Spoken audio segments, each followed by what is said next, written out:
Actually, annual budget, I see it like a project. Okay. Annual budget is not just a small exercise. Annual budget is a project, right? It needs a time frame, it needs a scope, it needs a very good communication. Same as any project you have Yes, to yes. manage. It needs a tracking. It needs same as any project management. Everyone has to manage. So the annual budget usually start with the understanding the full picture first, right? Because it's not only about just open your Excel files or open your system and let's put the assumption and Yes. definitely it's not like that. I have to understand first the overall environment, external factors. What's happening in my country, my market.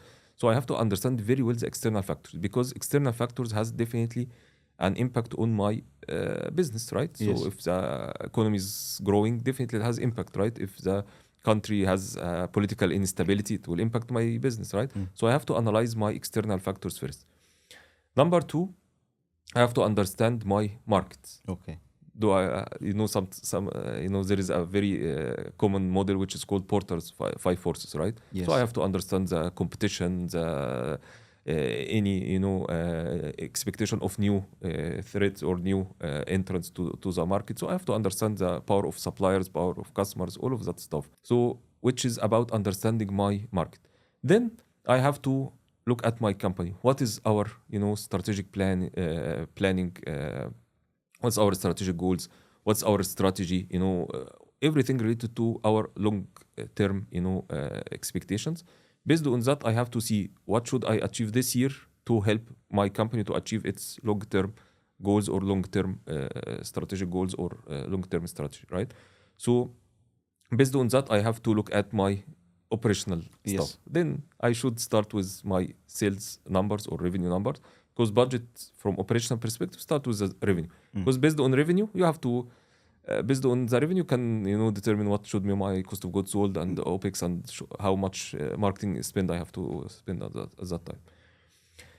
Another important part before even start the normal budgeting process, sales budget and operational budget, OPEX budget, all of that stuff, I have to build something very important which is called the budget manual. Okay. Before you start your budgeting process at all, you have to build the budget manual. What is the budget manual? Is a big full document, including everything about the budgeting. Okay, starting from what are the assumptions, what are the guidelines that I have to send to the departments, what is the scope of the budget, what is the budget calendar, who should do what and when. Okay, this is something very important. I have to determine during the budget manual and in the budget calendar which department should send what to whom. So I can say, for example, sales department should send the sales volume to the manufacturing department on July 20th. Okay.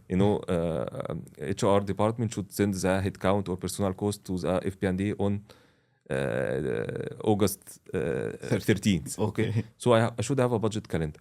Also in the budget calendar, I should have all the cost centers, all the GLs that people should use. So I give them guidelines about every account and every cost center they have to use. Also in the budget manual, also I have to give them the other assumptions, like what should be the exchange rate, what is the expected inflation for each market, what is the expected merit increase for each department or for each function or for each country, right? So budget manual give people full clarity about every step in the budget, which templates they have to use, which functions, what is the scope, everything about the budgeting things. So once I communicate the budget manual or and the budget calendar to departments, I have to start the budget, as I said, from the sales budget. Based on the sales budget, we can definitely determine the other aspects like cost of goods sold, the freight, and all of that stuff. OPEX, again, is another important part, which is all the expenses I have to get from all departments. And at the end, once I get all the data, all the insights, challenging everyone during the budget number, getting what we need. And as we talked about scenario planning, also I can run different scenarios to see, different levels of revenue and different levels of profitability and EBITDA and whatever. And once we are fine and signed off the P&L, we can also calculate the other financial statements or projected financial statements like balance sheet and cash flow.